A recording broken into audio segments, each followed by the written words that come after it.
Well, ladies and gentlemen, I'm so glad that it's proved possible for all of you to join us this evening at this very special occasion to celebrate, apart from anything else, menswear fashion and the fact that this country plays such a very important part in that whole field.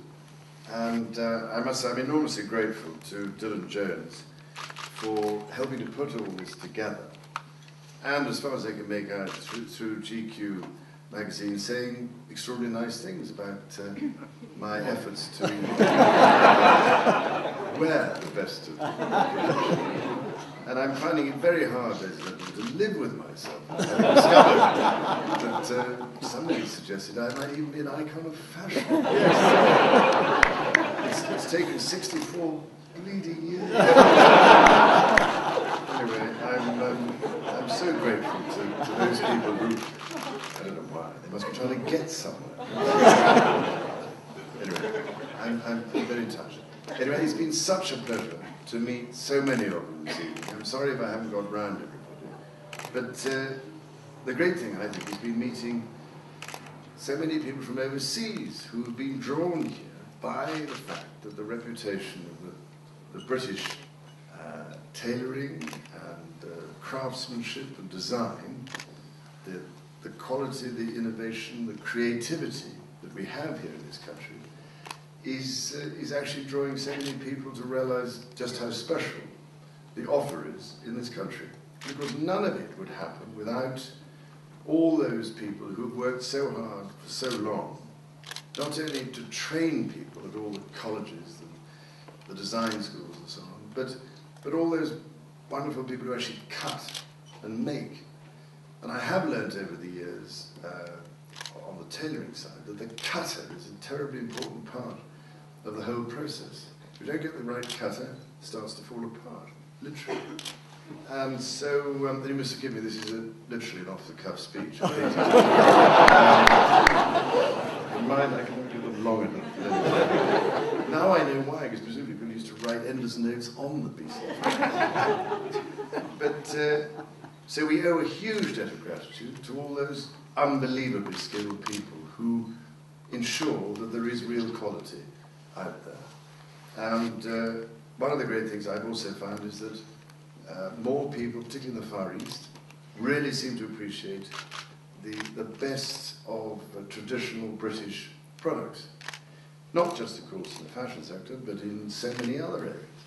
And so I think we now have a real opportunity to resuscitate some of these great traditional industries, so often associated with particularly deprived parts of the country, and to help bring back that wonderful, rich source of vocational skills which exist in this country, and sometimes tend to be wasted.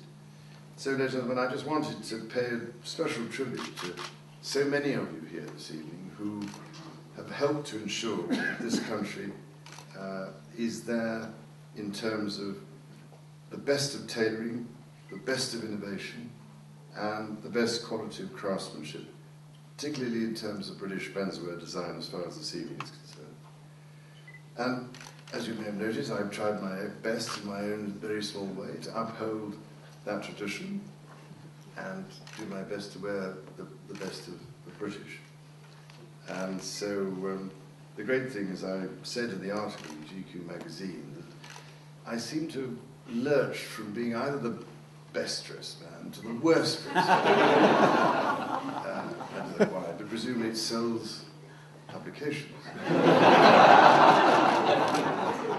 Meanwhile, I've gone on in my own way, like a stopped clock. I tell the right time once every 25 years.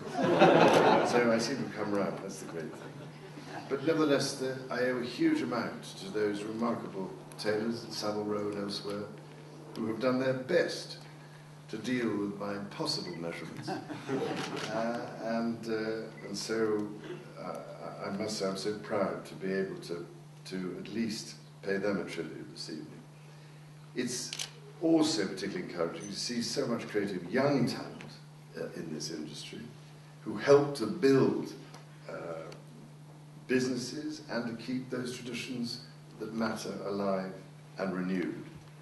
And if I may say so, ladies and gentlemen, I'm also thrilled to see people here tonight, supporters of my wool campaign, because as some of you may realise, I've been trying to remind people of the importance of wool and its link to sheep and the fact, yes, and farmers and the countryside. Because without sheep, if you don't have the grazing regimes, you don't have the kind of landscape some of us have become used to and where all the people want to go. So not only is wool also the most sustainable material and renewable, it doesn't catch fire, which is a hugely important feature, I can assure you. So I'm thrilled that we are able to raise the profile of wool all around the world, which is benefiting farmers, and I hope also reminding people of the importance of natural materials rather than just the man-made. A lot of it made as a result of using oil, don't forget. So I can only, ladies and gentlemen, wish all of you the very best of luck with London collections this week. And I'm sure, bearing in mind the number of people here this evening who've come especially for this occasion, that we will see a great resurgence of interest and demand for the real best of British talent and British products. Well done, everyone. Thank you.